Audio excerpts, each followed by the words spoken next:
Hi, I'm Fred Waugh, and one of my projects as Canada's Parliamentary Poet Laureate is to produce a series of short videos to help make contemporary Canadian poetry more accessible. These recordings illustrate a range of poetry that reflects the identities, places, and modes of poetic writing in Canada.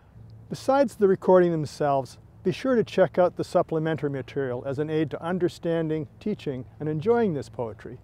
As our first Canadian Poet Laureate George Bowring once said, "Listen up." Hi, my name is Gail Scott, and I'm an experimental prose writer. Some people are kind enough to call me a poet and to call my work poems, which makes me very happy.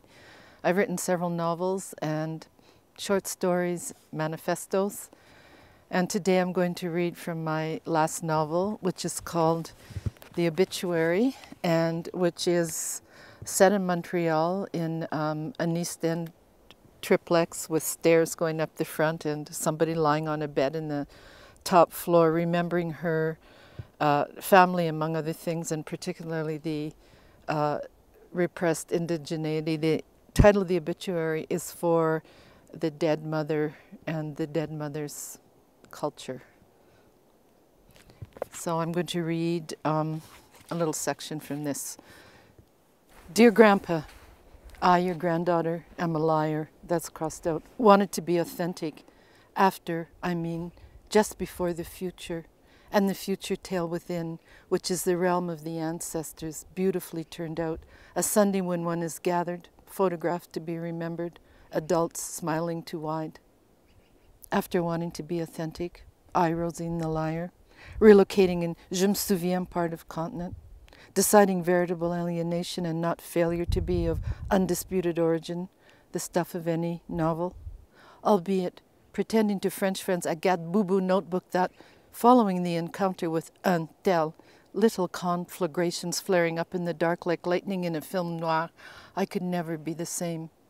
Some light as I spoke, settling over tips of glasses and hairdos in East End bar, were fitting in pretty well with French learned in school in No Town, the East, jamais in Eckville, the West.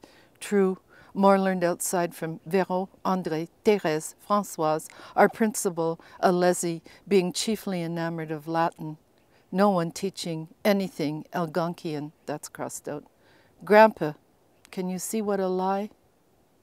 Still, today looking out casement, rain fell on sidewalk, plink, plink, conjuring reading Catullus for school at No Town kitchen table when Vera extending skinny arm over checkered plastic tablecloth and swatting Joss for saying you, Grandpa, speaking Indian to great-grandma Douce. Grandpa, at her funeral you said to Reef, I want to thank you for marrying Vera. She could be a real bitch. Then sotto voce to your eye, Rosine, your former little fist. You killed her with your wildness.